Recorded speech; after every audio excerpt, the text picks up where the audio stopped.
we are live. Welcome to your wildest fantasy football show. Can we get like copyright strike for that? We might not be able to show just the map. I don't think this is a copyright issue. I really don't. I also don't know how you had that photo at the ready. Sometimes you just have to be ready for all occasions. Fair enough. If I didn't say so already, this is your wildest fantasy football show. We are back for another week with our new schedule. First week with our new schedule, another week of the fantasy football season. Cody is back in his house. I'm back in my house. That he has only been able to buy through his profession of getting crabs, right? You watched our Saturday. I did watch the Saturday episode, kind of had to do alone. I do have crabs,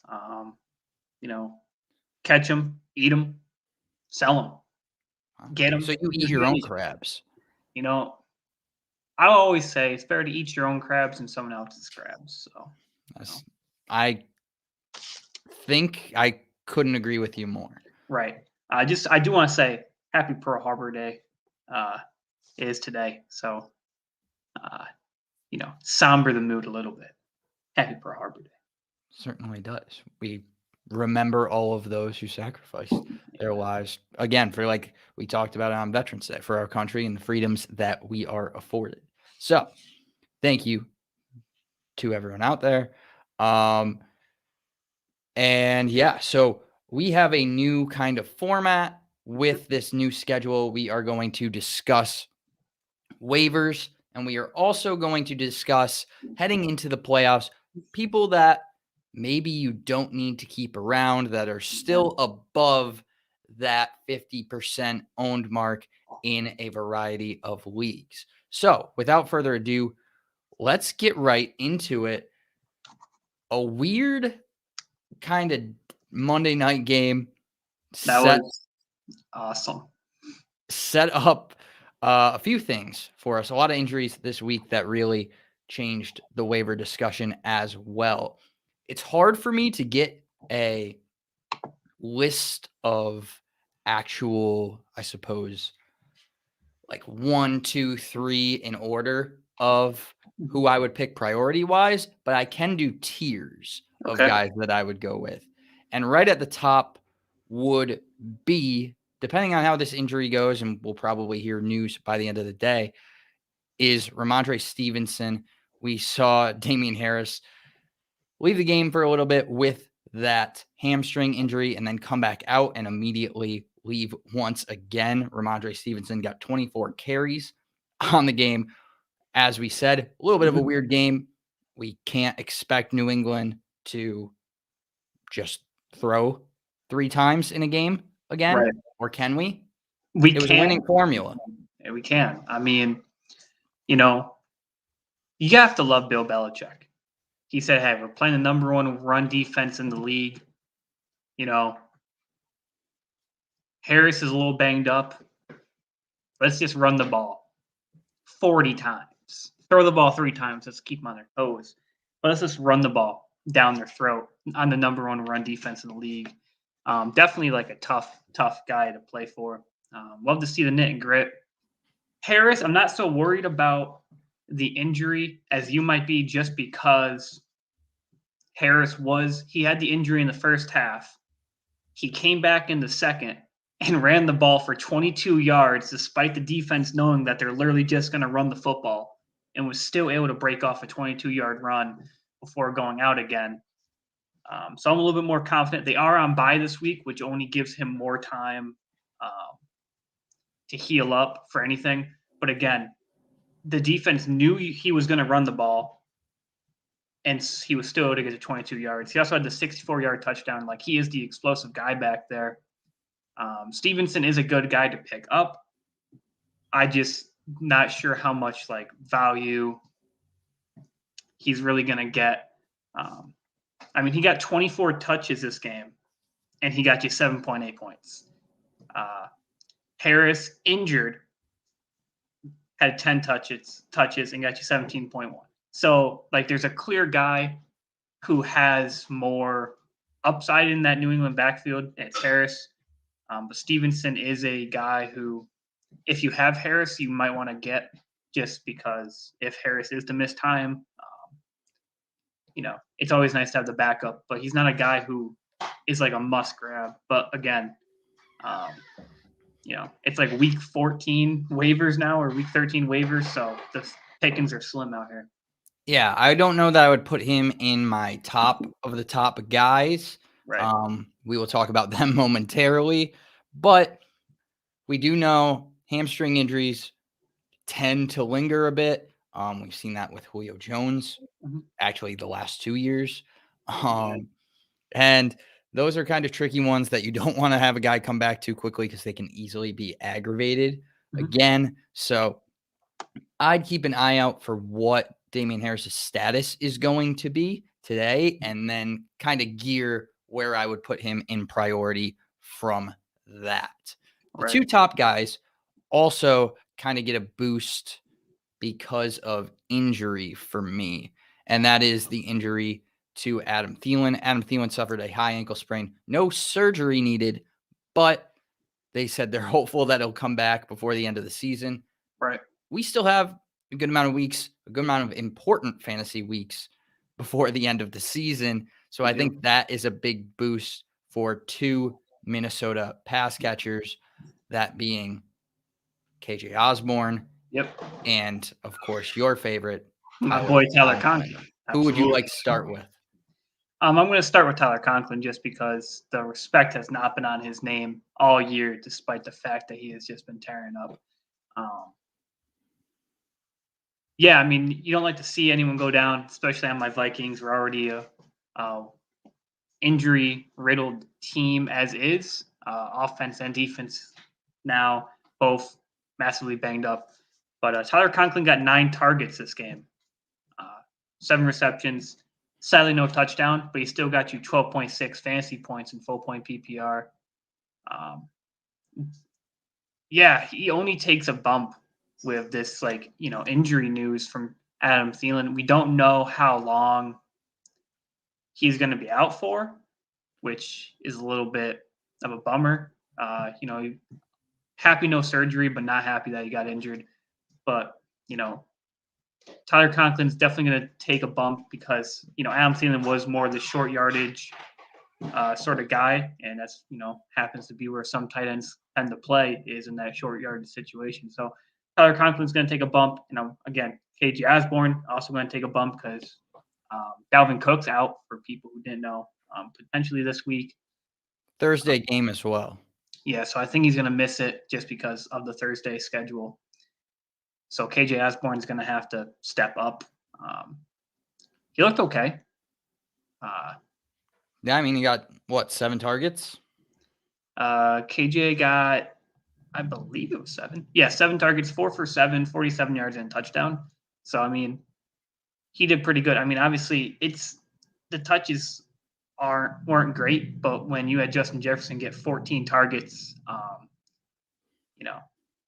it is what it is. I mean, Justin Jefferson definitely benefits the most, but obviously these other two guys are definitely way more favorable now. Just readily available than Justin Jefferson. Oh, just Jefferson you can't get now, obviously just because of the trade deadline, but just Jefferson if you have him.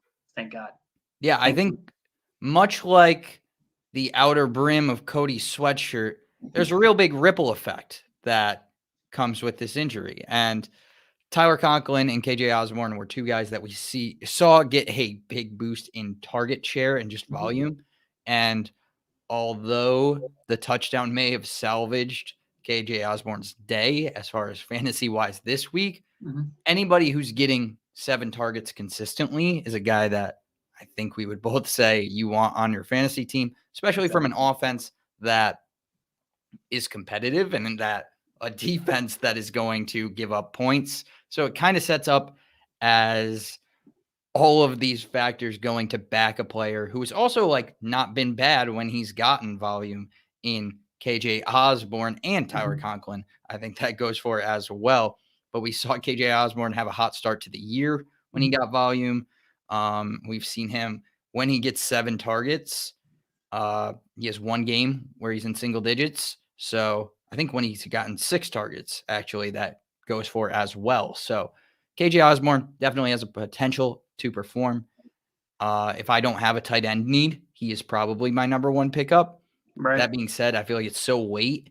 You're not necessarily going for value because trade deadlines have passed.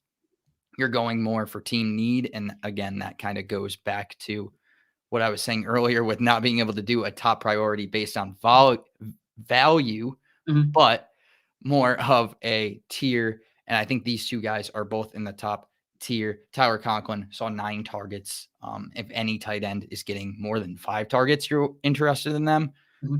Tyler Conklin, with a little bit of a track record here of some good weeks, is going to be probably a top waiver claim for a lot of people outside of maybe even the Waller owners with the injury. Moreau got 4 outside of Mark Andrews and Travis Kelce. I mean, not to point, numbers out or anything, because, what does numbers mean in a fantasy environment where numbers win you the league?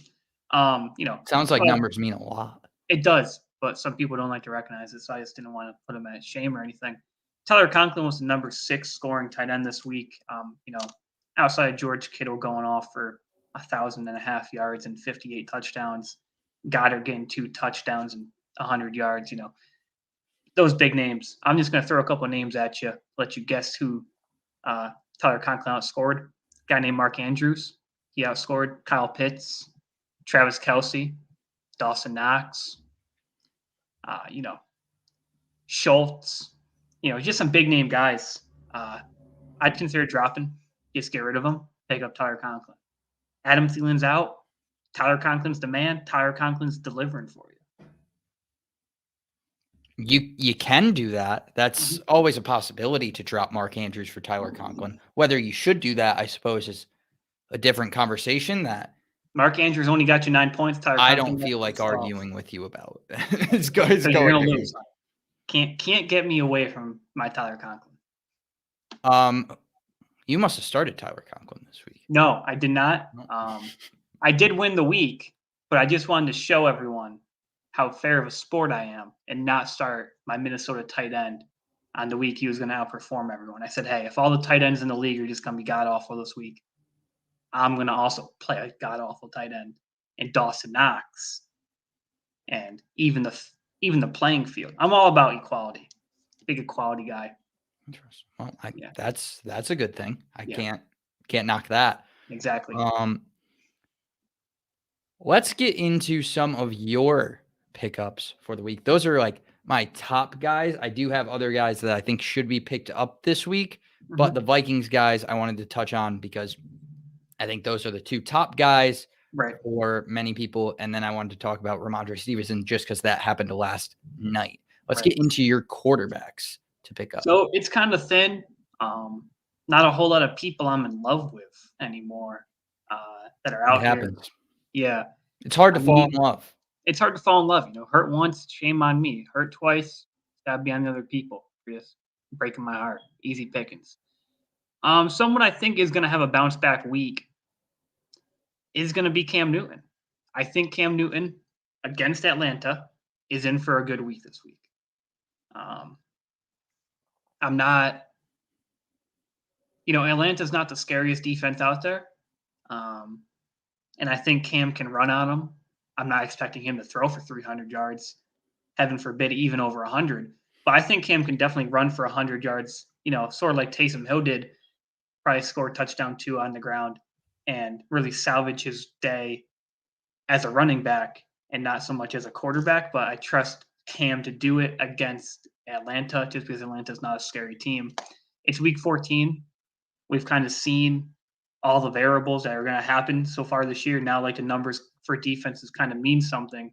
And if you're going to play the 30th worst team in terms of like points of the quarterback, like give me that guy.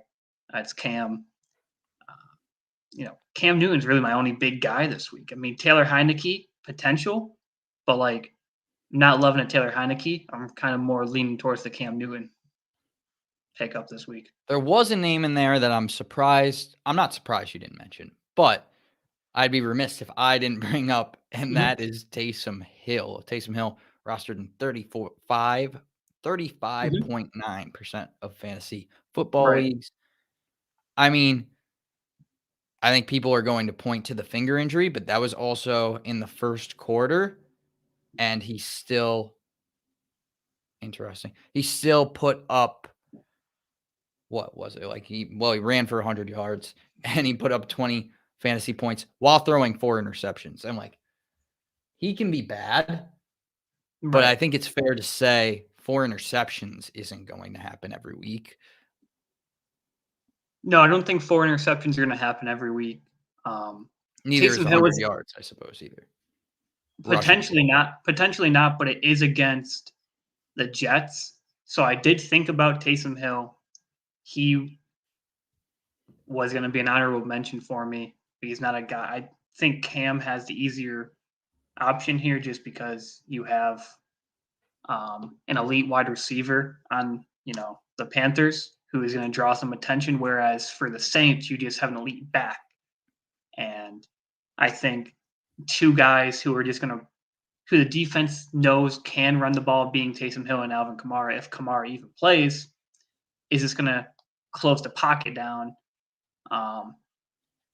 We saw what Miami did to Lamar Jackson, and I think both of us would agree Lamar can throw farther and probably a little bit more accurately than Taysom Hill can, and he has better weapons, and yet Lamar still had under 10 points. Lamar is also a very mobile quarterback. So it depends on how they're going to play the game. So he was like an iffy one. He wasn't like a must pickup guy for me, whereas like Cam, I feel like is going to have an easy option just because you have an elite wide receiver to throw to, and it's Atlanta. Whereas Taysom Hill, he really threw the ball 5 yards downfield at most every single time. And He got a touchdown that was over 5 yards. Not the Deontay Harris one.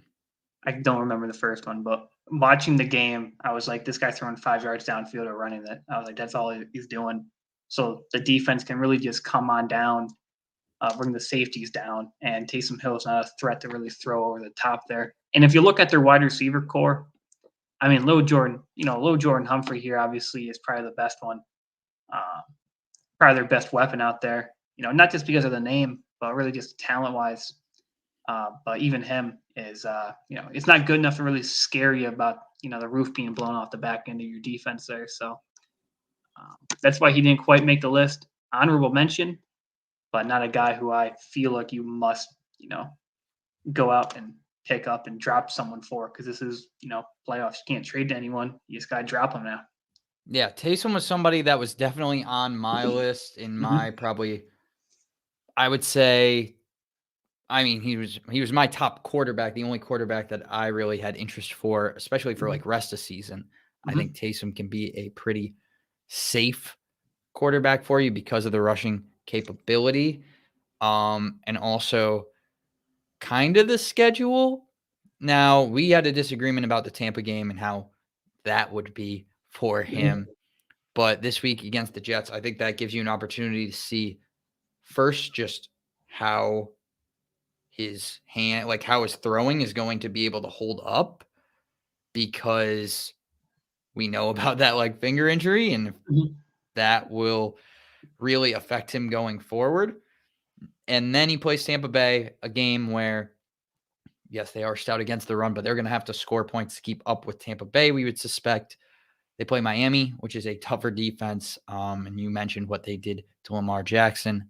That's going to be a tough matchup. And then Carolina, who is kind of like lost it a bit, or lost a step, I would at least say. Yeah, I mean, Carolina's 3 games out, so I feel like Carolina is either going to figure it out or not. So I'm going to give them a couple more weeks. But again, I'm with you with the Tampa Bay and Miami being able to figure out how to stop a running back. Because again, New Orleans is going to be behind in Tampa Bay. I just don't think that they can throw it. So it's going to be Taysom just trying to run the ball. And as you said, they have a stout run defense. So this is why I think that Taysom could be a guy that you definitely could get you into the playoffs with a win this week, and going forward, maybe a guy that is not going to immediately lose his value. It's not going to be an immediate like streaming, okay, this week's over, I'm going to drop him.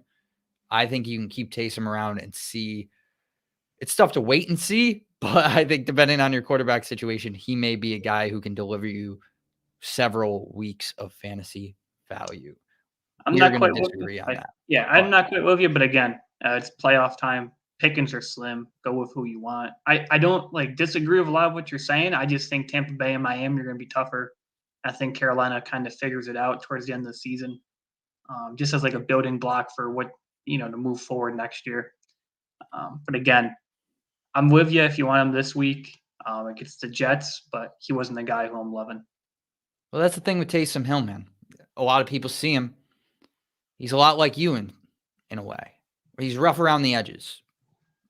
Quite literal sense with you, more metaphorical with him. Mm-hmm.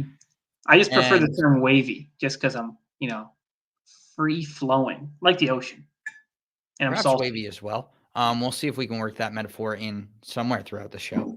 But yeah, that's the thing with Taysom Hill. Rough around the edges, plays the game a little differently. What's up with this guy? And then he just runs it for 100 yards, gives you a solid floor fantasy value with 4 picks. And you're like, maybe I got the wrong impression of this guy's rough exterior.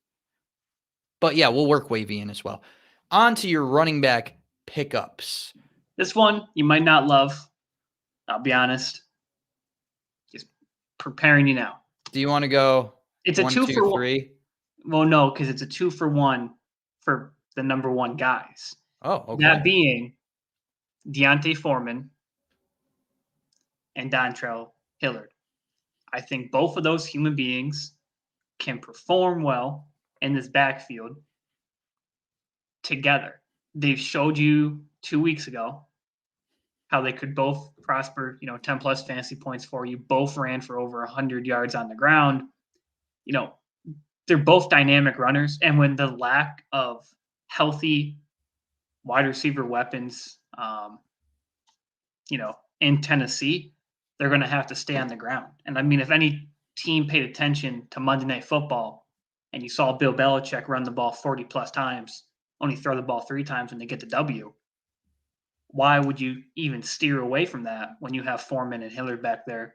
Both good backs who can obviously, break the game for you. So both those guys were my kind of 1A, 1B for me. They are also on my list as well. Mm-hmm.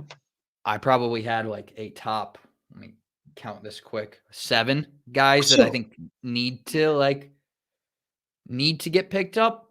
Wait, 7 running backs or 7? 7 players. Okay, thank God. I was like 7 we've running already backs. Talked about Osborne, Conklin, and maybe if you want to include Ramondre, even though I'm not sure, I think we just need to monitor that. Then it would be 8, but Taysom, and we'll talk more about the 2 wide receivers later. I thought I said 7. You said 7. KJ Osborne, Tyler Conklin. And then you said Stevenson, and so that got us up to 8. Because Osborne, so I had 8 fingers up. Oh, I thought you had 6. I had 6. Just 7, 8. Just 7. A small miscommunication. It's okay. It's okay. These things happen when communicating from great lengths. Yeah, telecommunications. Yes. But where were we? Hilliard and Foreman. Yeah, Hilliard and Foreman.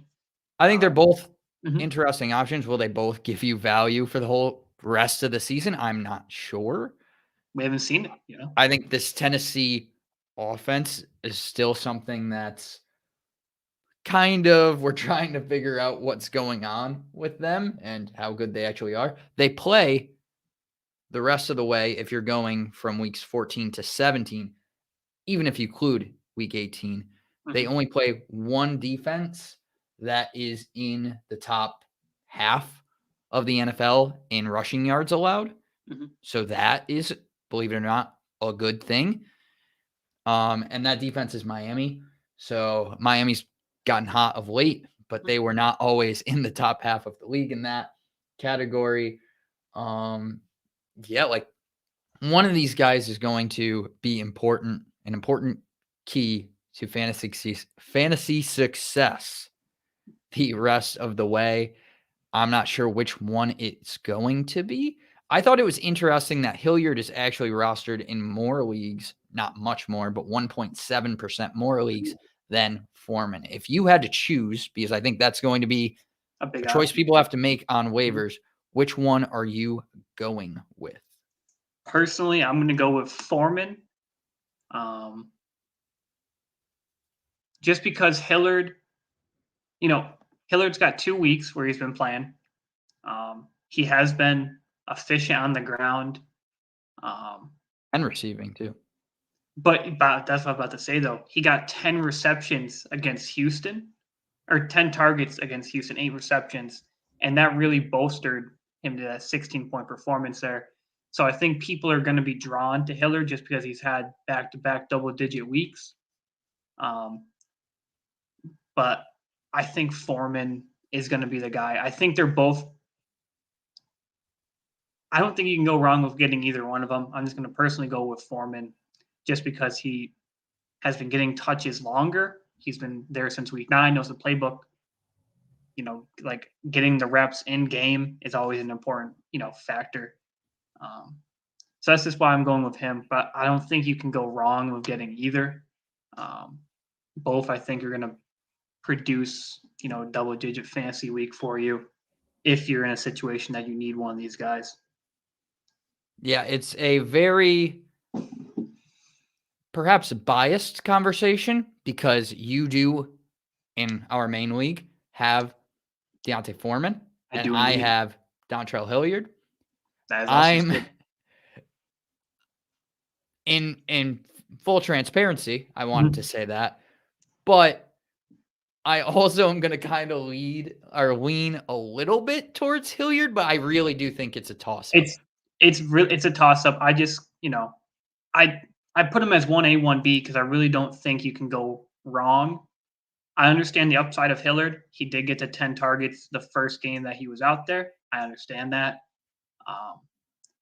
But looking at the schedule coming up, it looks like it's just going to be a run game. Like, it really doesn't look like they're going to be, fighting for their lives in any of these games, going to have to keep up.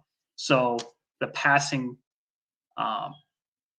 dominance that he kind of got there, it doesn't bother me as much. But again, I don't care. Like, it's not that big of a difference for me where it's, nitty gritty. The snap count was the one thing that swayed me a little bit. I mean, last week it was pretty dead even. Hilliard got one more snap. And then the week before, week 11, when I believe they lost to the Texans, right? Yes. That's where Hilliard had 63% of the snaps and Foreman had 19. So that kind of makes me lean Hilliard just a little bit and just not even necessarily based off of fact because they both had one catch last week, but based off of just like the build and physique, Hilliard kind of profiles more as that receiving back. Will he be used more as a receiving back? We will see. He also had one game where he was a big receiving back. So that makes me lean Hilliard a little bit, but I'm not, like you said, it's really close. I don't think you can go wrong if you're looking for one of these guys. Again, we don't know how this Tennessee backfield is going to play out just because we haven't seen them in recent years without Derrick Henry or an elite, must play every down back, like Derrick Henry kind of is. Any other running backs that you wanted to talk about? Sexy Rexy needs more love. Just needs more love. We are probably as big of a part of that as anybody. We need to give him more love. I'm a huge Sexy Rexy believer. They're playing Seattle. If we're going to be frank, Seattle has looked gross in the past, I'd like to say 10 weeks, just respectably here. They haven't looked, very good this year. Seattle hasn't. So I think Sexy Rexy, David Johnson, but David Johnson's a little banged up, so I'm not really leaning towards him. I'm leaning towards Sexy Rexy. Sexy Rexy is going to be the guy for me this week. He's kind of my second running back because I kind of put Hilliard and Foreman 1A, 1B. So Sexy Rexy being number 2 for me. I am actually going to go with a guy that I'm surprised you didn't go with. I expected him to be your top running back. Is it Coleman? Yes, more in my kind of honorable mention section here. Not a guy that I think you need to get because believing in a Jets running back, I just think is not a great idea. Right. In most situations. But Devin Coleman did get a lot of work. I mean, I think if you are really looking for a running back and you need to win this week and Devin Coleman's out there, you're probably not going to be like, let's go. I got Tevin, but you'll probably go like, I got Tevin. Let's go is not going to happen. Honorable mention for me for sure. I have Tevin Coleman in our main league. Not too many leagues outside of that one, just because, again, like I've said a lot on the show, our league is very different from most other leagues, just because we had people picking up. You talk about us like we're smarter. You do say this is a league of intellectuals. Would you? I don't say intellectuals. I just say like cutthroat human beings who, some people might, try to pay the commissioner to make a trade go through. Some people might hold a trial. Some people might skip out on punishments. But we're all smart human beings who enjoy being cutthroat and nitty-gritty to each other. And I think that's how a fantasy league should be. Hold each other to the highest standard. Right. But that also means that people are just getting constantly picked up, added, dropped, just so that way other people can't pick them up right away. Strategy. They have to go through a claim period, which would then let the person be able to fight for their way back into it. It's a big strategy game going on in the league. Like I said, almost every other league I'm in, we don't have people just adding and then dropping people so other people can't get them. Well, that's a smart thing in fantasy. It's like a good if you are playing an opponent that needs a quarterback, and I did this earlier in the year, I picked up the one quarterback that I was worried about on waivers because I didn't need to do a waiver pickup, and I just held him until Sunday and then dropped him so my opponent couldn't have him. I think that's just like a smart move fantasy-wise. I'm not gonna, be the judge of what's fair, right? The moral compass of the show. I should be because I kind of am, but I'm just gonna lean away from it. And I'm just gonna say, not every league does that. So that's why I said our league's different. But again, that's fine. That's why it's always tough because our league. If you're playing fantasy football by a moral compass, then you're doing it the right way. I'd say you're not trying to win. I'm trying to win the right way. I honestly feel like in most leagues, people are not playing by like a heavily moral, like with a moral just track in mind. I feel like there's guys that get picked up that if you were like trying to think about it from like a moral way, probably wouldn't pick them up. Yeah, I mean, Devin Coleman's one of those guys who I think people are going to pick up. If you're looking for a locker room guy, Devin Coleman is one of those guys. So let me not. Devin Coleman's a locker room guy, but I also think Devin Coleman is a guy that people. I mean, they're playing New Orleans. New Orleans is a tough run defense. But I mean, I don't think that really discourages a whole lot. Just because, Zach Wilson obviously just being the beast that he is. We've only said good things about the man who's starting in 1.3 leagues. Also happens to be my eyesight 1.3. Just great things for him. Great quarterback to accompany him. So, Devin Coleman was an honorable mention just because of the defense that he's going to be playing. And I think New Orleans can take an early lead in this one and then just keep the game. And if you're in on that Jets offense, you just kind of like, it's going to have its ups and downs. You're going to have to ride much like the outside of Cody Sweatshirt, you're going to have to ride the wave. And deal with however those waves are flowing because they're going to be up, they're going to be down. Mm-hmm. Any other running backs? I put Alex Collins on this list. I did see a comment also about smart to dump Alex Collins. I would say no, just because I do think he's probably the starter in a backfield, the worst, possibly the worst backfield to be a starter in with how bad that offensive line is. But he's still a starter on a team that I think their offense took a step forward this week as far as scoring points and getting a much needed win. So I don't feel great about having Alex Collins, but he's certainly a bench player that I'd be okay with having. I'm not loving Alex Collins. Would you rather have Rex Burkhead? Yeah. Give me Sexy Rexy over Alex Collins. Just because Alex Collins has the abdomen thing still. I'm not sure if it was a strain. It definitely wasn't a sickness because that's what it wasn't listed as. That would be immoral for them to just lie like that and be like, hey, it's abdomen, strain instead of a sickness. It would be, but here, I'm not the moral compass of the show. Shouldn't be. But I'm not trusting it all the way. Because if it was like a tear or a strain in his, stomach region,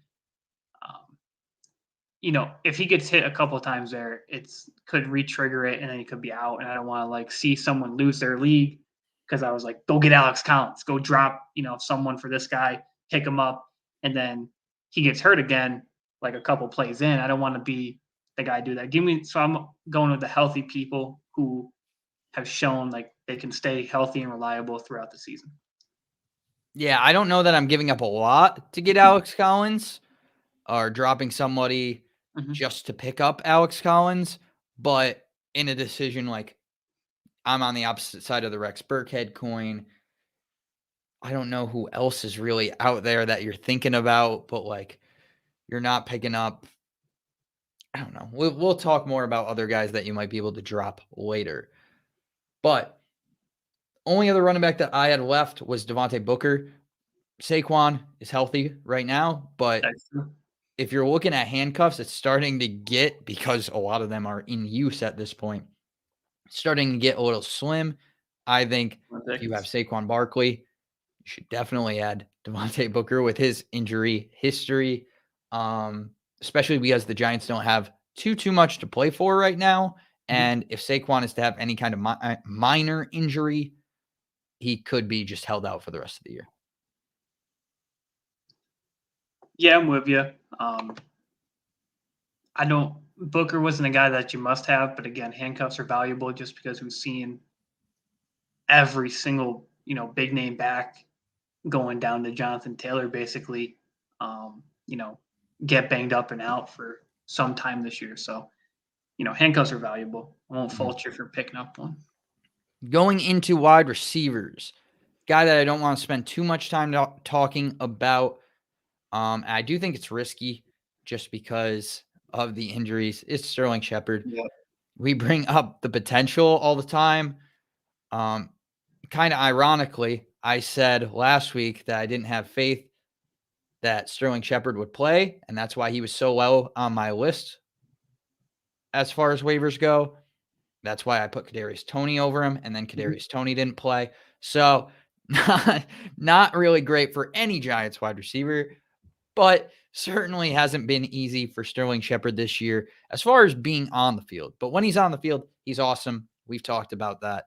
That's all we can really say about that. Other wide receivers, Russell Gage, we talked about him a little bit last week as well. Yeah, he's kind of like a safer option, a floor option, I think is what it would be. Not the highest floor, but I don't think he's going to get you less than like 7 points the majority of the time. Now, how valuable is 7 points? That's a good question, but he's not like, he's always going to have a solid floor. And I think 7 points might be more for like half point because he's going to typically get you 5 catches for 50 yards floor, and that would be a 10-point day in full point PPR. So like that's kind of where I see his floor at for the most part. He does face some tough matchups, depending on what you think, again, of Carolina. Right. San Francisco hasn't been too bad against the pass this year, I don't think. Buffalo in the championship week. So those are a little bit tougher, but also who else are they going to throw to? A lot of these teams are putting their number one corner on Kyle Pitts or focusing their defense around Kyle Pitts. That kind of opens stuff up for Russell Gage as well, especially underneath in passes that aren't going to kill a defense to give up. Right. I mean, Russell Gage was my number one wide receiver pickup this week. You have to at least consider the guy who just got 12 targets, 11 completions for 130 yards, no touchdowns, still got you 22 points and full point fantasy. Yeah, I'm encouraged by it because, again, Kyle Pitts is, kind of getting the focal point of the defense drawn to him. You have Cordell Patterson back there to help you a lot. So, yeah, I mean, it's kind of slim out here for wide receivers right now, just because you never know who's going to go off for a big week. You kind of speculate with people who are picked up in 20 to 30% of leagues, but you don't really know. KJ Osborne was obviously the other guy who should be picked up above everyone now, just because you don't know how long Thielen's going to be out for. And 7 targets, and the Minnesota offense is going to be better than 7 targets in the Jets offense, in my opinion. So, KJ Osborne, and then Russell Gage are my 2 guys this week for wide receivers. Agreed. Those were 2 of my 3. I also had Sterling Shepard on there as well. He would probably be, depends on your roster. If you're building more for the playoff run, right, I would say maybe Sterling Shepard is your guy over Russell Gage. If you are looking to win now, I would go Russell Gage. Other wide receivers that I just threw on there, kind of honorable mention guys, would be, we talked a little bit about Kendrick Bourne. I think he's rosterable, I would say. That he's going to be a little bit of the boom bust with him, but we kind of knew that he wasn't going to do much of anything yesterday. Donovan Peoples-Jones, I think, is still somebody to keep an eye out for. Amon-Ra St. Brown had a decent week. I don't know that I'm banking on that a lot, but again, these are more honorable mention guys that you might not be picking up on waivers, but guys to either keep an eye out for or see if they're out there after waivers, or if you're in obviously leagues above 12 teams, then it might be a place to look for these guys as well. Any other wide receiver pickups for you? I had Laviska Shenault as an honorable mention. There's some upside in a team that's going to be down and the wide receiver core. So, he was really the only big guy that I had.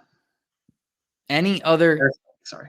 Yeah, I imagine it's the light flowing in from your just giant, probably behemoth of, you might not even have a window. It might just be a full, I don't even know what that would be, like a glass wall.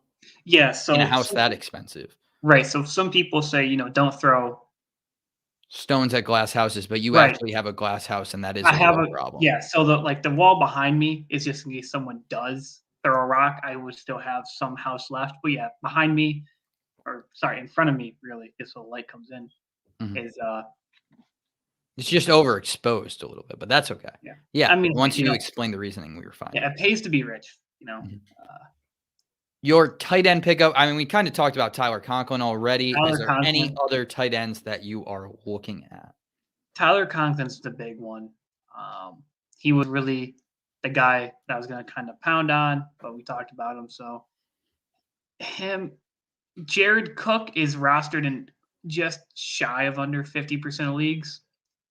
Keenan Allen has COVID, or potential COVID. He was on the list. So I think, Mike Williams is going to take a bump. So you're thankful for that. If you have Mike Williams, I'm not, it's hard to predict who's going to get COVID, so I wasn't going to count on it. But Jared Cook's going to obviously get a big bump in targets now if Keenan Allen does end up missing any time. So, Tyler Conklin, number one, far and foremost, and then deeper leagues or anything, then Jared Cook. I mean, you know the other name that I'm going to bring in this conversation. James O'Shaughnessy didn't have the greatest week that we were looking for, but he had 6 targets. And I mean, I can't really predict what the man's going to do with the opportunity. I just can tell you that when he's been healthy and when he's been the number 1 tight end, the opportunity has been there for him to be a viable tight end option in fantasy football. 8 targets, week 1, was out for a long stretch and then had 5 in week, what would it be, 12? And then 6 last week. He's getting targets. He's getting looks in this offense. Still somebody that I would look at if I am desperate at tight end. Yeah, not a guy I'm going after because Tyler It's Conklin's okay. out. Not everyone needs to be on the O'Shaughnessy train.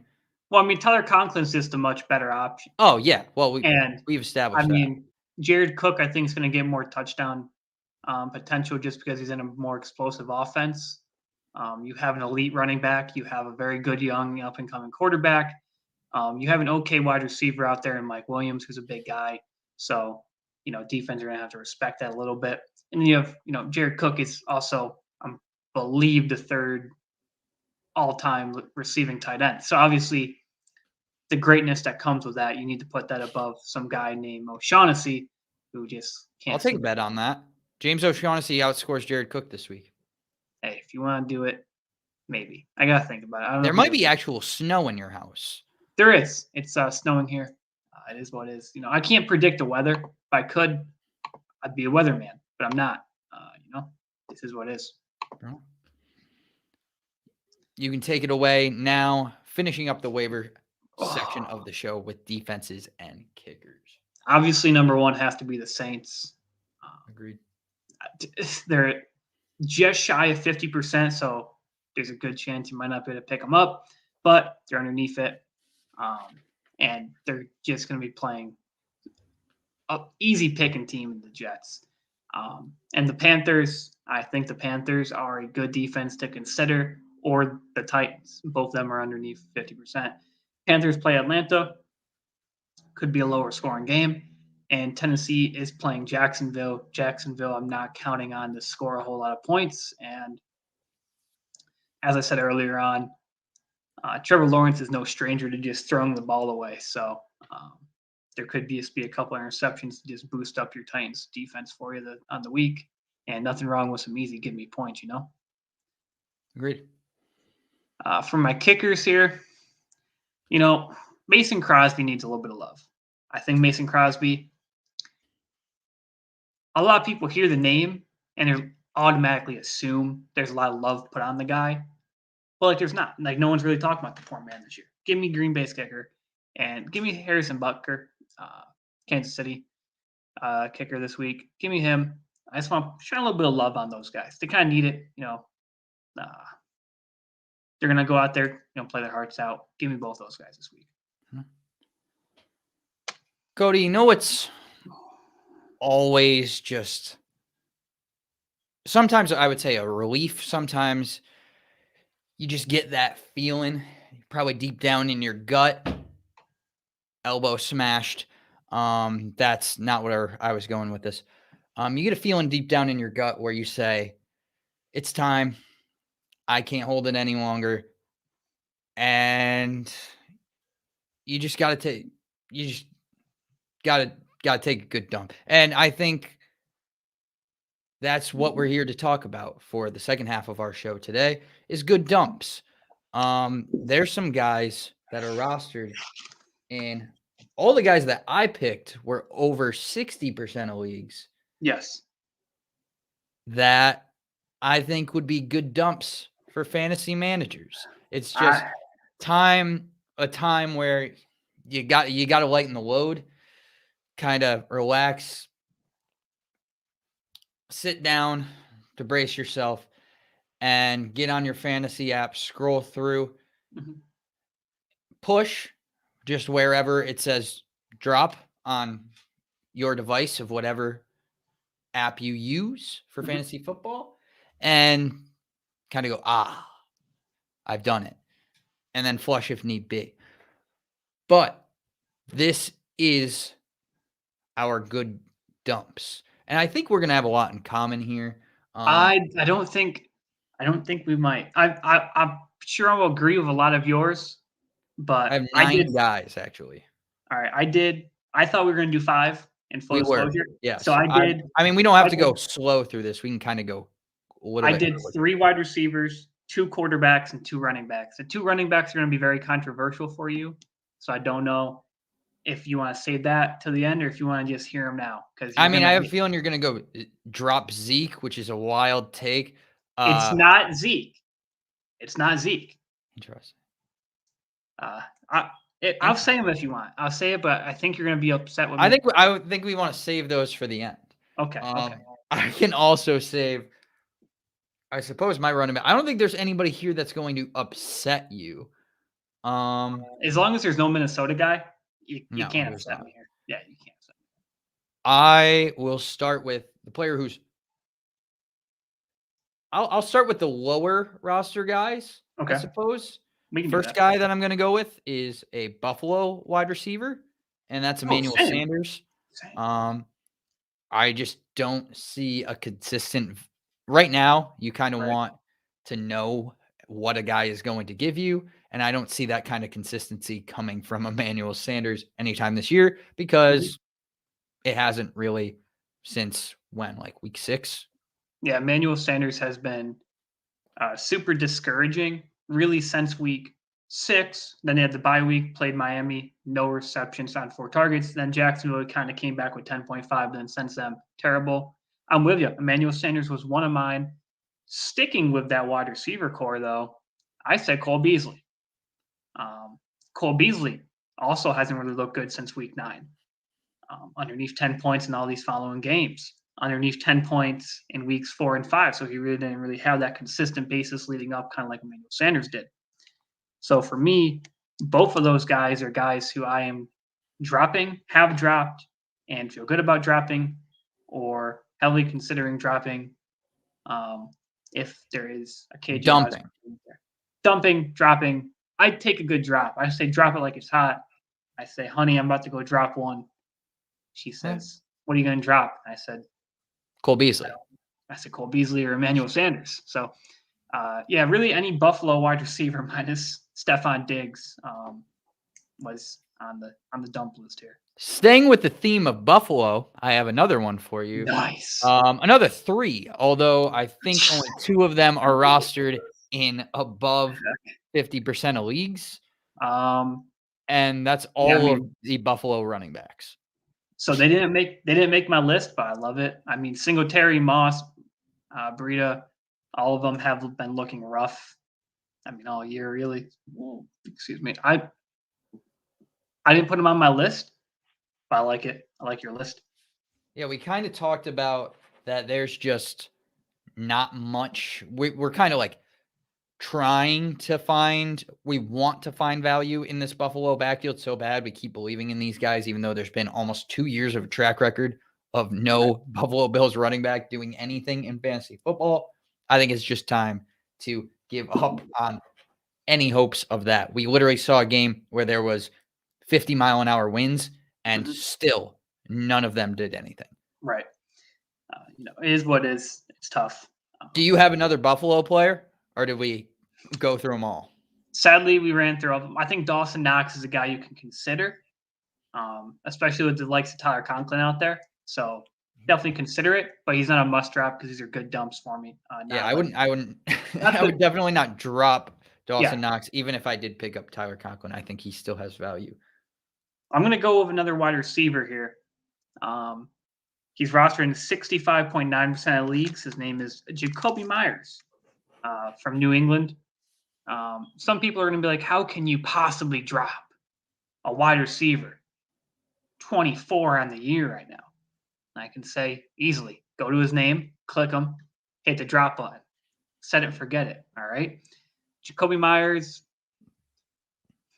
he has a lot of targets, which I understand is like valuable. But I've been considering dropping him for a while. I have dropped him in most of my leagues. I think a week or 2 ago. I can't remember. We can look after the show for Kondo and my personal league when I dropped him. It was last week. It was last week. But his touches just aren't as valuable as you'd like going into the playoffs. And guy I think you can drop. We just saw New England literally just run the ball 40-plus times and get a win with it. So obviously they might just be like, hey, let's just keep doing this because they can't stop us. So, and with the rise of like Bourne, I really think Bourne is the more explosive guy out there, gets the better touches. And I can't justify having Myers on my team and not having Bourne. So I think I would be a little bit more skeptical of getting rid of Jacoby Myers, especially in like full point PPR leagues, because of the safety of it. You're not going to lose your league because Jacoby Myers, although there have been a couple weeks, I think there's only been 2 weeks where he scored less than 7.5. So I'm okay with that as far as he's never going to lose me my week. If I put him out there, he's never going to win you your week. He won't win you. Unless he scores a touchdown, which he only has one of in his career. But he's definitely never going to lose you your week. I don't mind keeping him on the bench. But again, if you feel a certain way about him, I'm not sticking my neck out for Jacoby Myers. There's definitely more upside guys going into the playoffs. And I think that's where my mind was during the good dumps here is, who's going to help me win a playoff game and who's going to kind of hold me back a little bit. The playoffs you're going to be playing the best team in the league. So, you want to go out there and have guys who can drop you 25, 30 points and not guys who are like, hey, you got me 10 points. I did good like you did, but like the guy he went up against dropped 25 on the same amount of targets. So what's not typically a component of a good dump?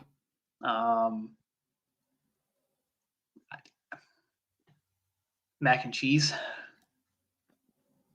Okay, another one is just when it's hot. It's tough to take like a good dump when it's hot. It's hard to dump. I think it's easier when it's hot than when it's cold. Though. Like if it's like too cold and your body's shaking, I always am like, I suppose that is also true. Temperament control or temperature control is very important when dumping. Amen. In kind of a, I suppose, means of doing that, I would drop Marvin Jones. Plays in Jacksonville. It's hot down there. It is hot down there. And I mean, 3 of the 4 weeks that he got you in double digits were the first 3 weeks of the season. Since week 4, he's only got you 1, and he plays on Jacksonville. That's true.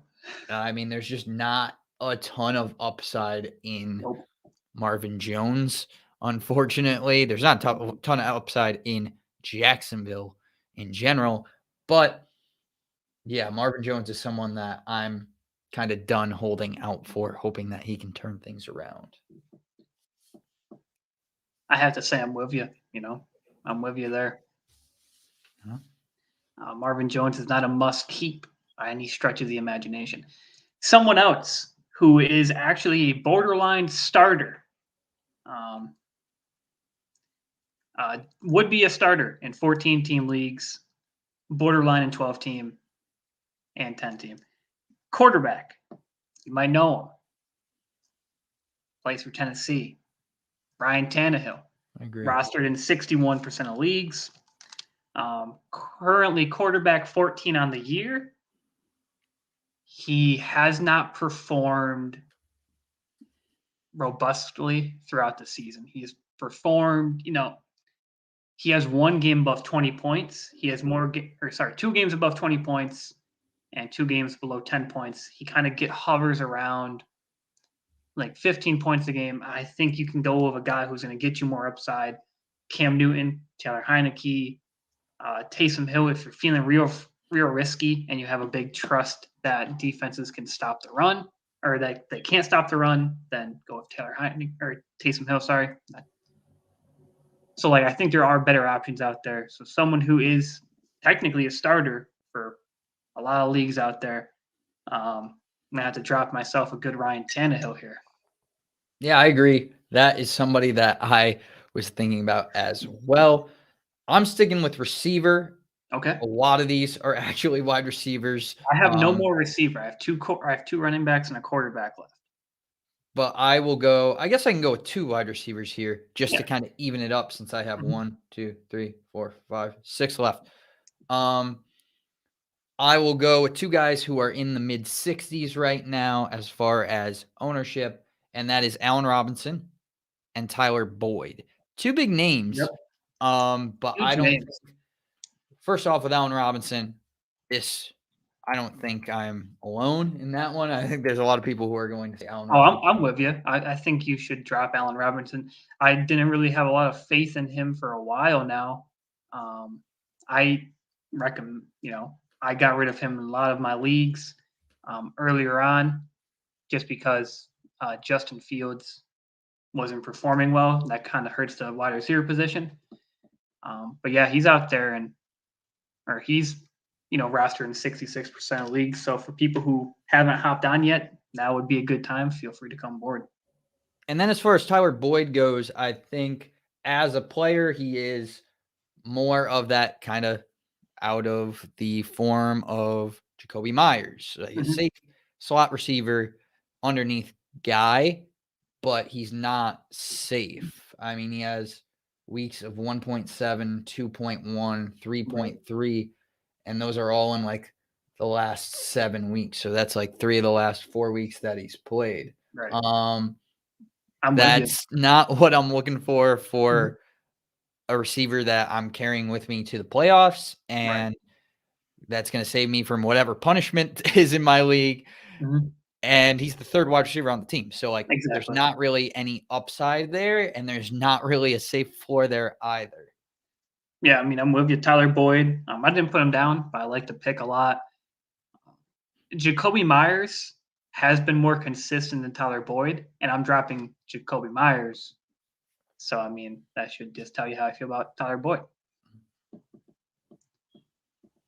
Do you Uh, want to how be many?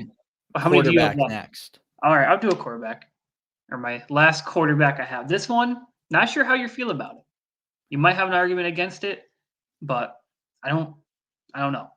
I'm gonna go with Russell Wilson, rostered in 87% of leagues, and I'm saying, hey, to you 87% of the people out there, get rid of him. Um, since coming back from injury, he hasn't put up a 20-point game like he did in the beginning of the season. It's not the same Russell Wilson, although he has the same exact weapons out there. I just don't love him anymore. He's not a guy he's not a guy I want to like. I don't want to die on Russell Wilson. He's not the guy I'm going to stick my neck out and the season being like I lost because of Russell Wilson. No, like there's better quarterbacks out there.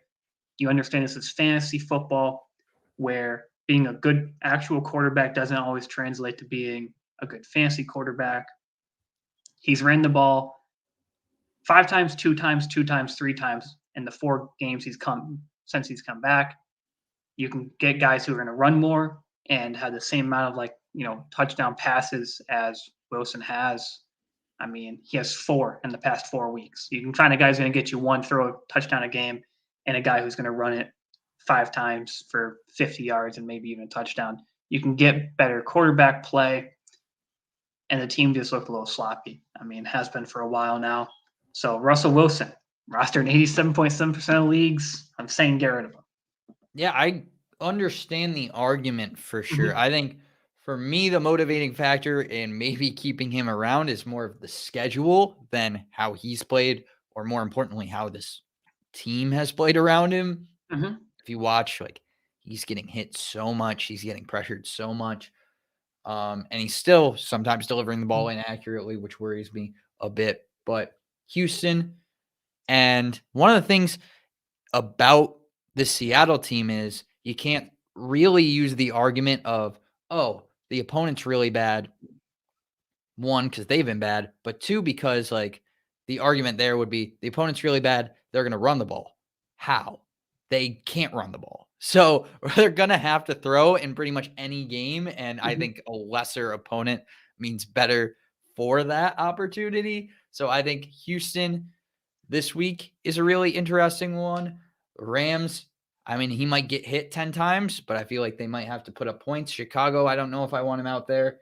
And then Detroit, I probably would consider him out there depending on how these next 3 weeks go. I'm probably not dropping him, but I understand the argument for anyone that would. I just want them to hear that side of it as well before making their choice. I think Aaron Darnold, Jalen Ramsey, Donald, whatever his name is, the very big human being who rips through offensive lines, good offensive lines with ease, breaking through double and triple teams, and going to hit the quarterback, running through Zeke to do it after he just pancaked 2 offensive linemen. That's the man that he's going to be playing in 2 weeks. You're going to get maybe a good game out of him in Houston. Maybe. I'm not counting on it, but I can see it happening. But when you get to the Rams, Aaron, like you have Jalen Ramsey on that back end, you have Von Miller in the middle, and you have Aaron in the front. That's not looking good for this offensive line that has been pitiful to say the least. You're right. They have no run game, which just means that's going to be an all-out, could just be 4 or 5 man rush, not have to worry about the running back getting the ball. So just like take him out the equation. Aaron Donald's just going to go straight for Russell. He's going to hit him 10 times. Like I'm pretty sure Aaron himself is going to hit him 10 times, not even counting what the rest of the team's going to do. Going to get shaken up, going to get banged up, and he's not going to have a clean, easy pocket. He's not going to be able to go run around and be as free as he wants to be because their second level is pretty good this year.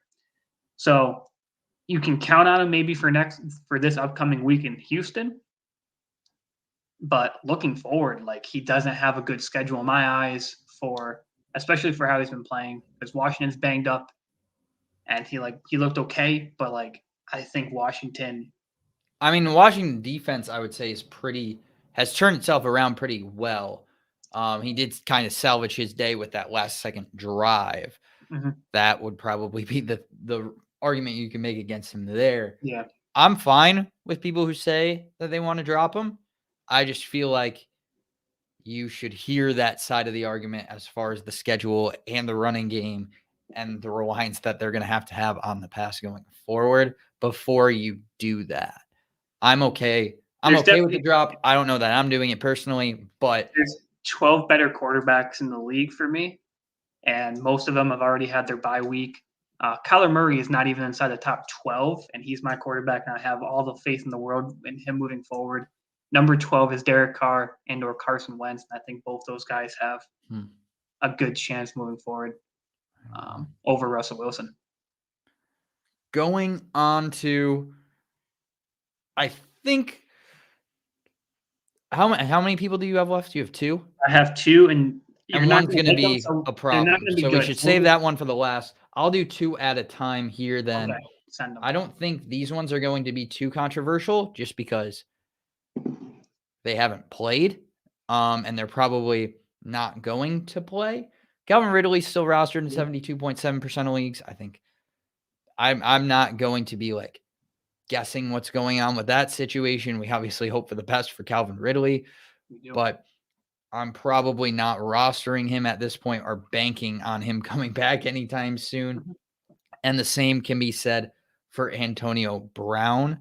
We know what AB is, but we also know that he's not going to be back for like 3 weeks.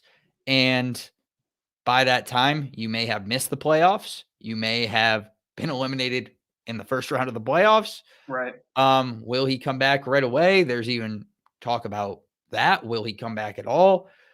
So if I'm a team that is kind of trying to make the playoffs right now, I think he is a drop. If I'm sitting pretty and I look like the favorite going in, I'll probably pick him up and try to stash him, especially if there's an IR spot.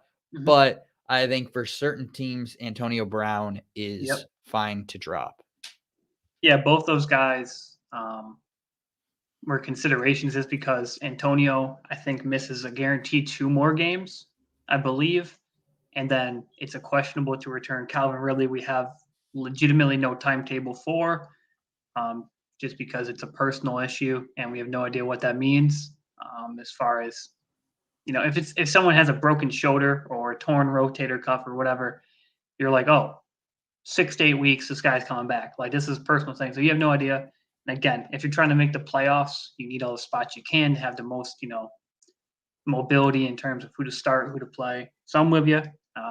If you can afford, or if you need the spot, drop Calvin Ridley. Antonio Brown, I'm not quite dropping just because I think if you are in the playoffs, I think it depends on who you are, like where you're right. at. Like if your team is obviously if your team's stacked, then you don't need to. If you have 3 wide receivers who you're fine within a rotation, you can get rid of Antonio Brown and kind of shore up like a nice defense or a kicker or maybe like a stash quarterback or whatever. But if you're kind of swashing around wide receivers, he's a guy I'd consider keeping. But again, I see a reasoning for dropping him. Right. On to your running backs. I'll give you one. This one Okay. is I'll give you one. I'm not sure how you're going to handle it, so just sit down for me here. Wait a second. I got to sit down. Yeah, you need to sit down. It's going to hurt your heart a little bit here, Kondo. He's rostered in 89.3% of leagues. He's a guy that you want to die for. His name is Miles Sanders. Okay. I get it. He had a big game. 24 rushes, 120 yards. I understand where all the hype is, just woo! Here he is. He's back. It's our time. Woo! Miles. No, it's not Miles Sanders' time. Okay. Gardner Minshew. I love Gardner Minshew. If you ever look at my PlayStation, he's my starting quarterback in every fantasy team I've ever made this year. Love the guy. Love the guy to death. But when you don't have your starter in, you kind of lean on the running back. This is what it is. When you play the Jets, you kind of lean on and the Jets. I mean, just 2 things that kind of added up right there to lead to a good Miles Sanders day. I think Jalen Hurts comes back. I believe he's coming back this week, and that's just going to hurt Miles Sanders. We saw just like the rotation kind of in weeks past and how they're just kind of flip-flopping around wide running backs back there. For me, get rid of Miles Sanders. Don't need him no more. Hit the road, Joe. Two other games this season. 2 other games this season out of 10 where you got you double digits. And, one with Gardner being the starter and not really having full control of the playbook, kind of breaking it down all simple for you. I mean, so, he was on the team all year. But again, I think he's fine with the playbook. I'm just saying, no, I'm at coaching staff. Like when you put in the backup quarterback, like how many times have we seen it? The running back just benefits wicked from, the loss of the actual quarterback to the team. I mean, almost every single offense, as soon as Matt Stafford goes out, what do they do that next play with the backup quarterback? Run the football. I mean, it's kind of, but that's what I'm saying. But almost every league or every team does it when the backup is in. They lean on the running back. Is what it is. So that's why I'm not really counting on them for continued success this year. Just not a guy. Not a guy I'm loving. I mean, I am pretty confident that I'm not with you.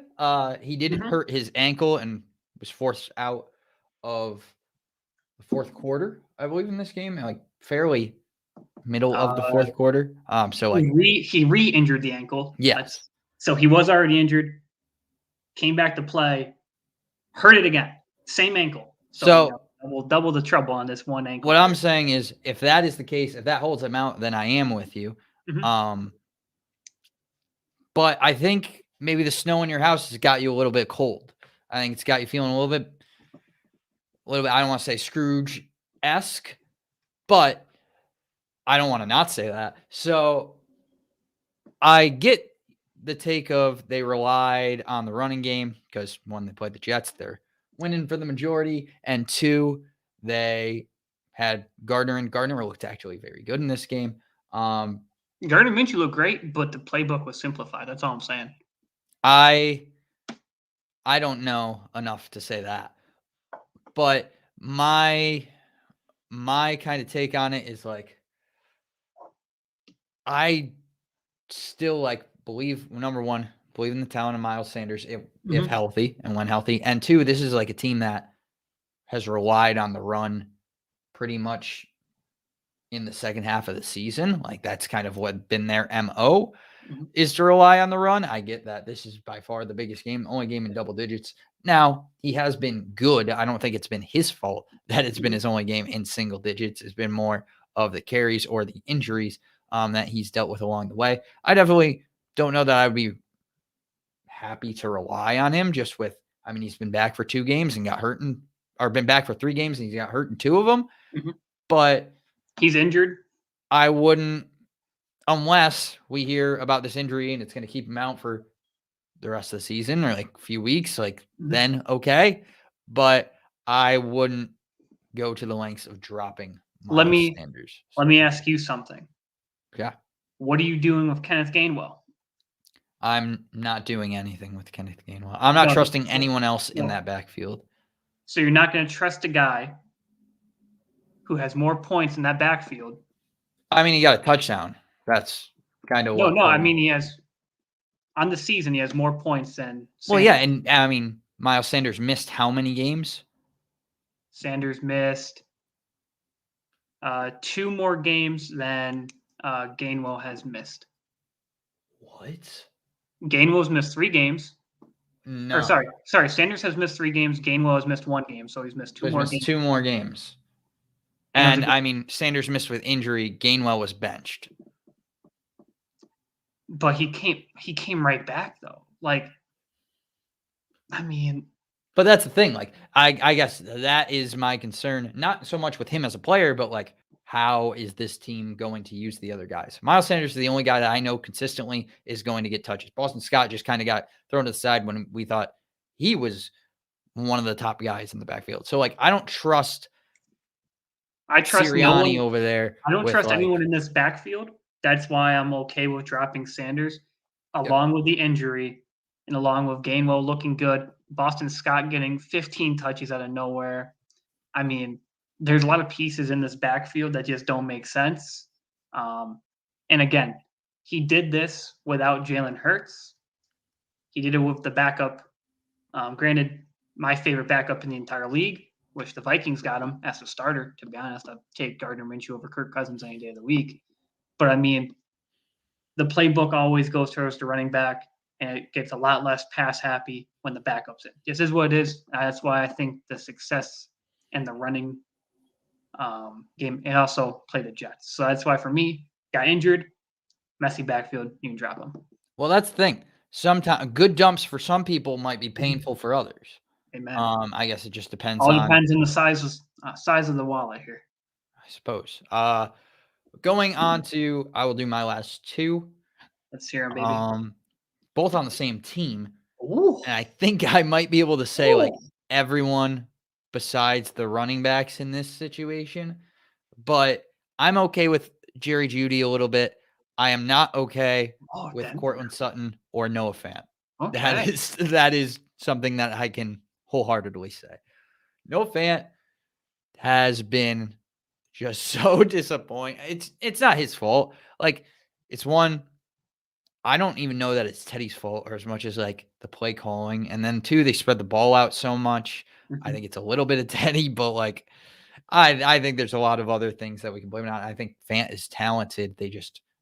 He's not a focal point of this offense. And I'm not sure that there's really anyone who's a focal point of this offense. And that might be one of their problems in the first place, is that what's really the identity of this team.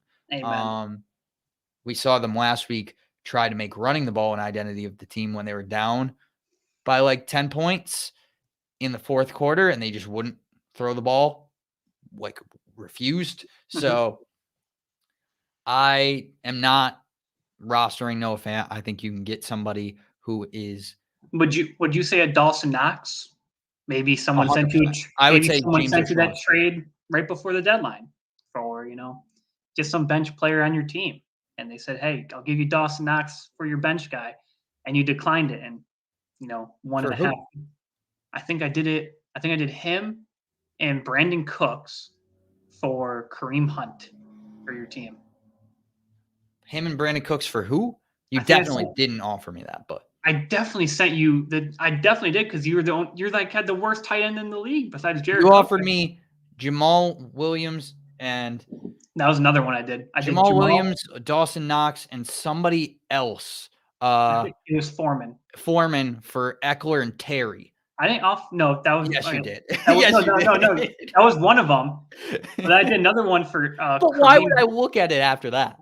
I think you kind of You should look at all with of that them. move. You might have just screwed yourself out of any other further. I didn't screw myself out. I'm fine with being okay with it. Well, with me, anyways, that is kind of. Someone did try to help you, try to get you a better. I mean, tight I'm end. fine. I got Darren Waller at the end of the day, so I do not have the Noah Fant problem anymore. As far as Courtland Sutton goes, he hasn't really done anything in he hasn't weeks. So yeah, that's a little bit more of an easy decision. That might be one of the easier decisions of this list to drop Courtland Sutton. Right. I'm with you. Courtland Sutton, Noah Fant, really a lot of the Denver weapons you can just say goodbye to. At this point in the season, you're kind of looking at teams. Team value is what you're kind of looking for. Denver's not a team that you're going to look at and be like, these guys are going to drop 30 points.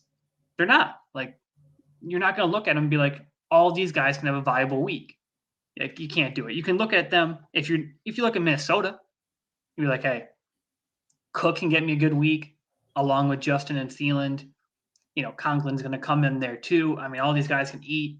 Now with Thielen out, obviously, Conklin's definitely going to eat. JJ is definitely going to eat because Dalvin's out. You can see different teams having that sort of potential. But not Denver. I'm with you. You can get rid of both those guys. Great. Now on to our grand finale. This one's a banger, Condo. I'm not entirely sure if I'm sold on it yet. I'm going to say it anyway. That's a great sign for your Alvin Kamara. You can drop him. Here is the reason why. I already know you're going to be like, it's Alvin Kamara. He's so good. He's on the Saints. They have no one. Hear me out. Taysom Hill takes away from the running back value. You keep saying that, but hold on. Right. What do we see Mark Ingram do? That's Mark Ingram. But Mark Ingram was healthy, and did 3.6 points of damage to a team.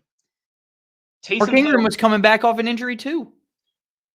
All right, let me continue what I'm saying, and then you can dissect it after, okay, honey? Kamara, knee injury, takes away his explosiveness. Taysom Hill takes away the dish down passes, those easy, 5 to 6 receptions out the backfield in the open space. Last year, we have a history of Alvin Kamara being minimized by Taysom Hill. There is no Michael Thomas anymore. So there is no wide receiver presence out there to help alleviate, the running back pain. Also, as you admitted to earlier on in the season, like a couple weeks ago, I believe 1 or 2 weeks ago, you said if they start losing more games, they might just sit Kamara. So there's a lot, yourself saying it, there's a lot of signs. There's concerns. There's concerns with Jamar Chase not performing up to standards, but I'm not dropping him. Hey, I had to make one, I had to go big or go home, Condo. That was the assignment I was told. You didn't send it to me, but I just sent it to myself. I said, go big or go home. Find the biggest name you could possibly find with a justifiable reason to drop him. And I did. Alvin Kamara rostered in 99.9% of leagues. The max you can get, because no one's in 100 just because ESPN has a .001 that they have no one in. But that's not the case, neither here nor there. And he was the one guy who I was like, I can come up with 3 solid reasons that you can get rid of this guy and still have a very productive team. Okay. I'm looking up some numbers in the meantime. But first thing I want to say is let me get to Mark. The first thing you said is healthy Mark Ingram. healthy Mark Ingram, and then kind of dismiss me when when I tried to bring up that he wasn't healthy. He was not listed as questionable at all last week. Okay. But we'll see what Kamara is when he comes back. I suppose that will make an impact on whether we view him as healthy or not. But Mark Ingram did have a knee injury coming into the week before he was cleared of the report. Obviously, you're cleared of the report as long as you're active. So Darrell Henderson was cleared of the report, is probably listed as healthy. And he did not play a snap in that game. That was like a real fantasy F off from actual football people. But let's get more onto the topic at hand here. So that's my first thing, is that Kamara has sat a few weeks. So I would suspect, like you said, if things don't if their record isn't great, Which and it's he not. comes back, they obviously think he's healthy, because I don't think they're risking him not being healthy and bringing him back at this point. Taysom started. They are dead last in their division, just so everyone is aware. They are dead last in their division. Okay. What NFC South. Does that have to do with if they bring him back? Is what I'm saying. I didn't say that they're bringing him back. I said if they. No, I'm saying practice last week. I'm saying the Bucs are in their division. Bucs have a stacked roster, 9-3. I don't think the Saints think that even if they win out, that they're going to be able to beat the Bucs realistically. We have no quarterback, a banged up running back, and no wide receiver. So that's another reason that I think they're going to sit him. I mean, I'm just saying. Did they beat the Bucs earlier in the year? I can't remember. Probably not. They did. They beat the Saints. Or sorry, the Saints beat them. But I'm just not buying it that. I gotta finish my take real quick. You finish. You're done. Alvin Kamara in the 4 weeks that Taysom Hill started last year, 10.5, 6.2, 17.7, 22.4. So you kind of get a little bit of a mix here. There's some weeks where he didn't get any catches, and then other weeks, 1 week where he got 7. So I don't think it necessarily means, number one, it's a small sample size. Number two, I don't think it necessarily means that he's eliminated from this offense. To your credit, he did score a touchdown in 3 of those games. But obviously, I think you could say now, if they are going to score, they're going to probably give it to Alvin Kamara because there are not many other weapons there. I think those are 2 pretty big things for why you don't drop Alvin Kamara. I feel like you could also say the upside of what Alvin Kamara could bring you is better in Alvin Kamara could outscore, say he doesn't come back till whenever, for another whenever. He doesn't come back till whenever, which is not a date that I can actually put up. Okay. Say he doesn't come out. Say he only plays 1 week of the rest of the year. He could outscore Rex Burkhead for the rest of the season. Or someone you're going to pick up on waivers. I think so. You're saying 1 game. Yep. 1 game of Alvin Kamara could outscore.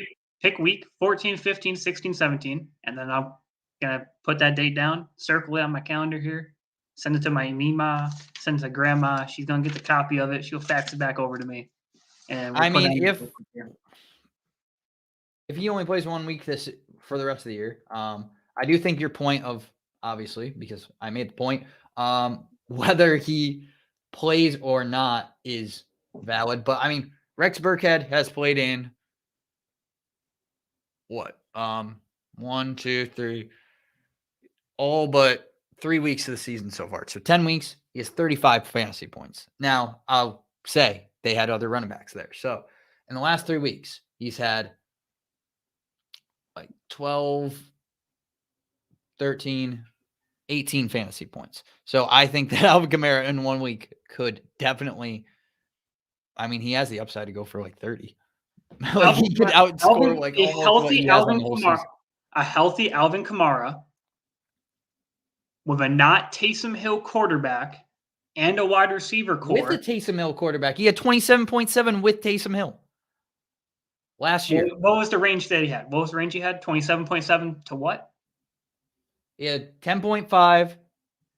Is this full point? 6.2, 17.7, 22.4, not 27. All right, so he had 22. Rex and then Burkhead has one double-digit week at 13.8. And he's also put up -1 or -0.1. So you're not getting anybody on waivers that's Alvin Kamara. You're not getting or close to what he could possibly bring, even if he only plays 1 week. Okay, so if you're going to go off of potential, you're probably right. There's not many people with the potential of Kamara, but if you're going to go off of actual statistical numbers in which you can get from Kamara with Taysom Hill, you got a 10, you got a 6, and then you got a 17, right? Or 15, what was it? You got 10, 6, 17, right? Wait, where am I?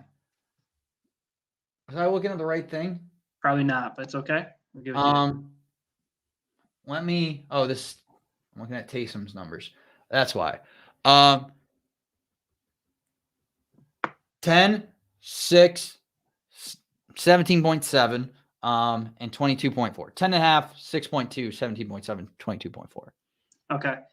I can find a guy who's going to give me 10.5. I can find a guy who's going to give me 6.2. But you're not going to be able to guess that. And you're not going to be able to get a guy on waivers that's going to get you 22. I can guarantee you that. You don't think so? At the running back position. 100% not. What running back on waivers has done that besides handcuffs and handcuffs are the most valuable part. Mitchell. I mean, handcuffs are the most valuable part of the league. I don't know, if you're going to take away different positions or different names for people. Who out there? Who in our waiver discussion? Travis getting you that. I mean, Travis Homer just put up 19. You're not going to predict it, but exactly. So you're not going to start him. So what's the point? You're not starting Travis Homer. If you were a Seattle guy, on the week that he puts up 20 something, he didn't put up 20 because nobody did, right?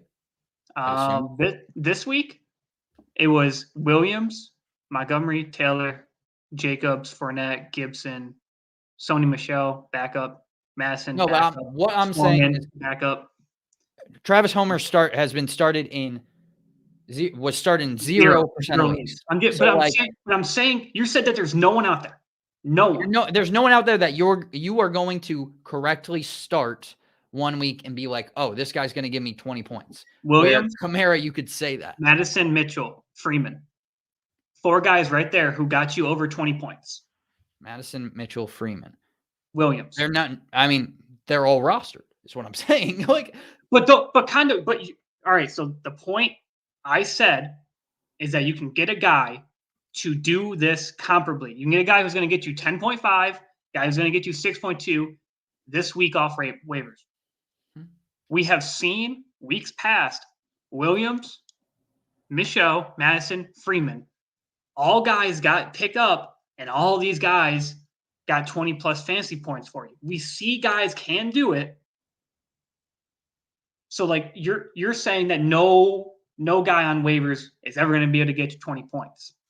I did not say that. I said good luck trying to predict that they That's the thing, I suppose, is with a lot of these guys now. As we discussed, there's not many handcuffs out there, so you're not going to be able to get many of the guys that come in and fill in, and you're like, this guy could give me 15 points. The guys we're looking at right now, I don't think the expectation for any of the running backs we named is oh, this guy can give me a 15-point week, or this guy can get there consistently. This guy can average. My phone died, so I can't really do quick math. I'll do the quick math for you. I would imagine the average for Kamara in that stretch would be around 15 or over 15. Hold on. I'm doing some quick math for you. And I don't think you're going to get someone who consistently averages you 15 fantasy points. 14 fantasy points over a stretch for the rest of the season. and Kamara might not do that. But But I don't think that all right, so that for 4 upside games, is worth dropping for the upside of Rex Burkhead.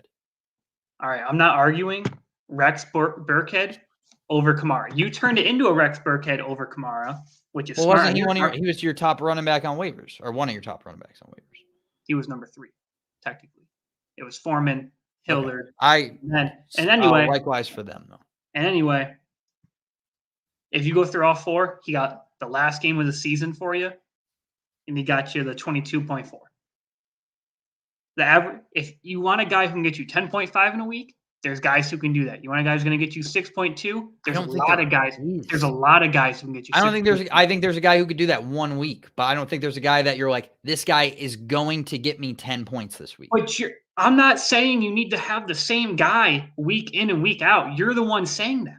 No, you're changing the argument. I'm saying with that, there's not going to be consistency because you're swapping guys out. So obviously there's not going to be consistency. You're not relying on consistency. I'm saying you can find a guy who has the potential to get you 14 points each week. Like you can find a guy, you can find a handcuff, you can find a guy that's already on your team. Like you can find people who are going to get you 14 points a game and be fine. I think you can find someone like you said who gets you 14, who might get you 14 points in 1 week. Might. Kamara didn't get you 14 points 2 weeks. 2 weeks he didn't get you 14 points. And in halfway averaging, like there's obviously a better bet that Kamara is going to get you 15 points than the Tennessee running backs when healthy. But that's the thing. When healthy and when a system that he had Michael Thomas last year too. Like we're kind of forgetting that. We can look at Kamara's numbers from this year then too. What? And we can look at Kamara's numbers from this year too. And like he was I get that Taysom Hill wasn't the quarterback, but he also didn't have Michael Thomas this year, and he's averaging 19.8. He is doing that I'm saying that this is a whole new thing though. Like this is not like you can't have it each way. That's the thing. Like you're trying to get me to with Taysom Hill, he went down. I was very consistent with Taysom Hill. Can I talk for a second? Sure. I promise and support. You're trying to get me to find an argument for a situation that hasn't happened yet. Now, I could also say the same thing with maybe these other running backs. Like every running back in the league. Well, I suppose you could say like, yeah, week 14 hasn't happened yet. Or yeah, week 14 hasn't happened yet for anybody. But I'm telling you, Kamara has been successful without Michael Thomas. He's been successful with Taysom Hill.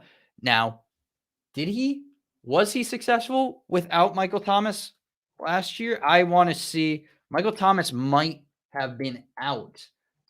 But so what I'm saying is that stretch. We have never seen Michael Thomas out, Taysom Hill in, Kamara banged up. Well, yeah, no, that's so many variables. I'm still going. Taysom Hill. That's so many variables. Taysom Hill brought down Kamara, correct? His average with Taysom Hill was worse than without Taysom Hill. But it's still better than anyone else. But exactly, Kondo. It's with everyone. I'm not just doing this because I hate Kamara. I love Kamara. Great running back. Very athletic. Very explosive when healthy. He's not healthy. He doesn't have a good quarterback. He has no wide receiver weapons. One second. We do have to wrap up because even Second Take Extra is getting tired of us. So that's probably not a great sign that we're doing something right. We're doing everything right. But if you save even one life, you saved a life. All right. Doesn't matter if everyone else told you not to. I just vehemently, obviously disagree. I don't think you agree is the thing. I think you think that you're making the argument. You're trying to make it seem the argument. I came up with the argument for dropping Kamara because I think it's an actual thing that people can consider. And if you do it, 2 weeks from now, they say Kamara's sat down for the rest of the season. We're not going to win. We're going to rest him for the next year. Are you going to be surprised? You going to be surprised by that? I'm fine with, this is what I will end it with. Fantasy football, I suppose, in general, is like a game of predictability in what you can, but it's also like a game of estimated risk. How much risk are you willing to take on for what reward? And sometimes that will pay off. Like sometimes you want to take a big risk and start a guy like I don't know who, like, obviously, maybe not even start a guy, but like you could have started KJ Osborne this week over Terry McLaurin. Would people say that was a smart decision? No, like because obviously there's more risk that comes with starting KJ Osborne than comes with starting Terry McLaurin. For a variety of reasons, but it would have ended up being the right choice. I'm not saying that Kamara couldn't just not play again the rest of the year. I'm just saying the risk versus reward of who you're going to pick up in place of Kamara is not worth it in my perspective. And I guarantee you that if you drop Kamara, someone else is going to pick him up. And I think with some of these guys, like even some of the guys that you mentioned earlier with like Ryan Tannehill or Noah Fant, in my case, that's not going to happen. And that's kind of like what I'm considering more for these. Like I think maybe the only guy that's an exception to that is like Antonio Brown on my list, but like everyone for the most part here in this conversation is like guys that I think are right to drop for everyone. I don't think that there's a league in which Alvin Kamara gets dropped and is not picked up immediately. I think Alvin Kamara has a very good chance of, one, not performing to what everyone's going to expect him to be. Obviously, a healthy Alvin Kamara is a special thing to watch. He's not healthy. He has no quarterback. He has no wide receiver weapons to help him. Very easy for the defense to stop him. I think most people would agree that Lamar Jackson's a very good quarterback, has torched a lot of good teams. Miami held him to 7 points. Miami's not a very good defense because we talk so much trash about them. We talk so much trash about them from week earlier in the season, but they figured it out. We talked so much trash about them until they stopped Lamar Jackson. That was literally as soon we didn't say one. Yeah, they looked different. Like even that week, though, if you go back and look at the tape, you didn't say one thing. You didn't say, "Hey, Lamar's going to have a rough week."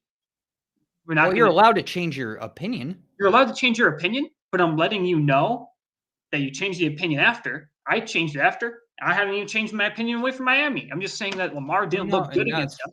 I suppose, like, I think that's a fine thing to do. I'm saying Miami was not I would like to wait for evidence. So, like, that's why I would Miami's like to see something and then change my mind afterwards. I think that's fine. But drop Alvin Kamara if you want to. If you think Alvin Kamara is a good dump, then dump him. That's kind of the end of it.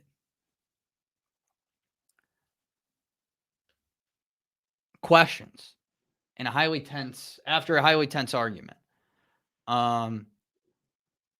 Is it smart to dump Alex Collins? We kind of talked about this. I would say do not dump Alex Collins. I would say dump Alex Collins over Alvin Kamara, but don't. I actually have Alex Collins as somebody kind of on my honorable mentions for like waivers. Look at as an end of bench kind of guy. Dump them both. Taysom or Kirk Cousins this week? Taysom has upside. Kirk has stability. I would like to see the Kirk Cousins matchup. I'm probably going Taysom just because of the matchup with the Jets. Pretty favorable one.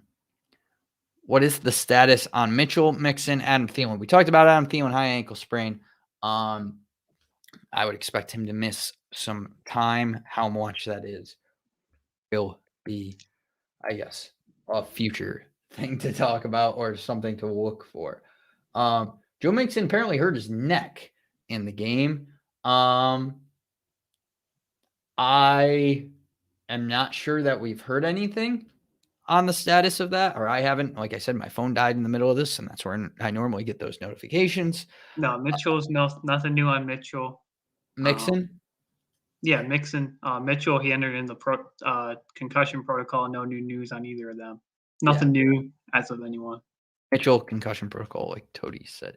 Start 3, Zeke, Najee, Gibson, Javonte, Zeke, Mitchell. That's like the visual, no offense to the second take extra, spelling is hard, but that's like the visual representation of like, no offense, Cody, but your like pronunciation. That is also true. We also got 2 Zekes in there as well. I'm going Najee as definitely one of them. Give me Najee. Give me Javonte.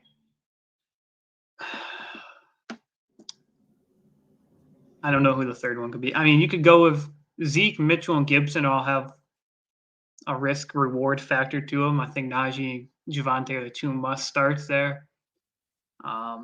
The other 3, they all have injury concerns and they all have workload concerns. So it's going to be personal choice just because Pollard's taking over for Zeke a little bit. Mitchell has a concussion, not sure how long that's going to be. And Gibson has shin splints forever, and I'm not playing Gibson this week, so he's not going to do very well. So, take that with whatever it's worth. Yeah, that is something for me to think about, but I'm going to go Najee, Gibson, and then probably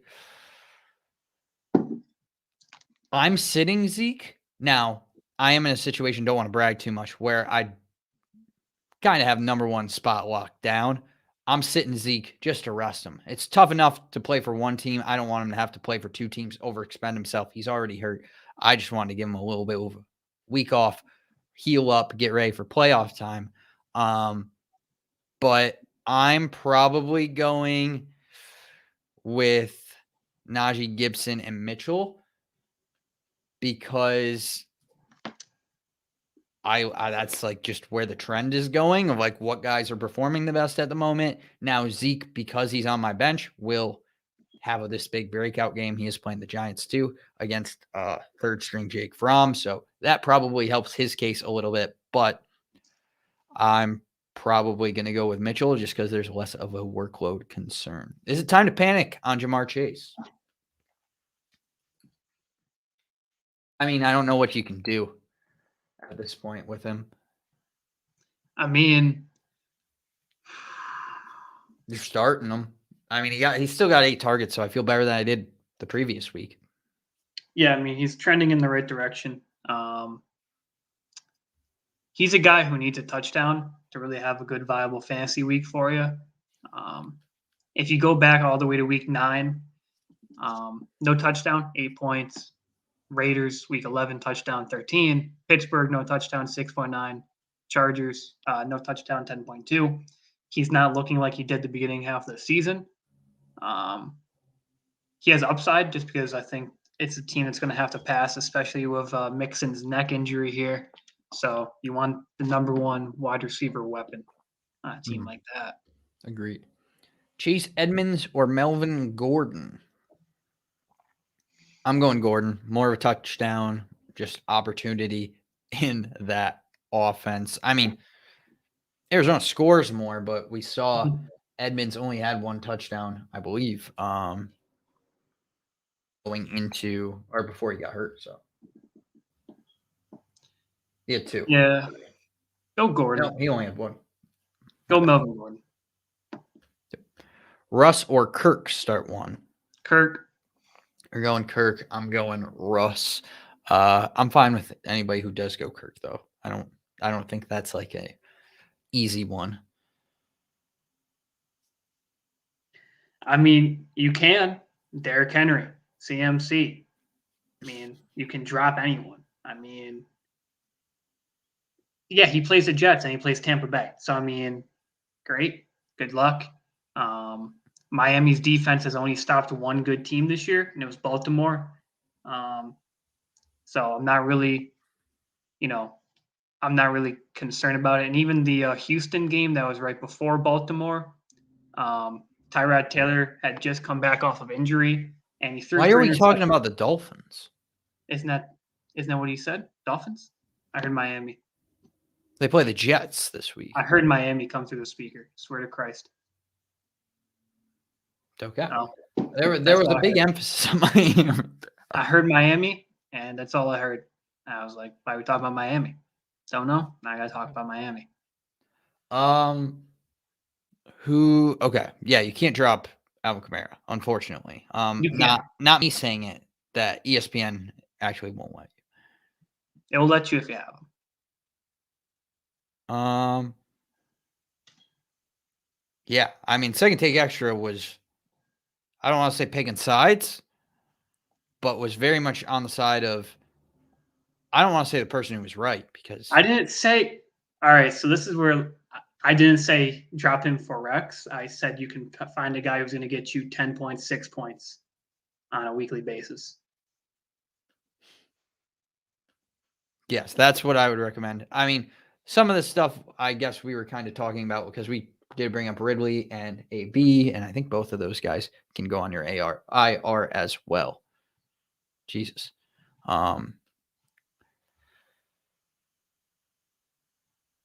Yeah, I mean, Tua has done what he's needed to do, and Waddle has been awesome.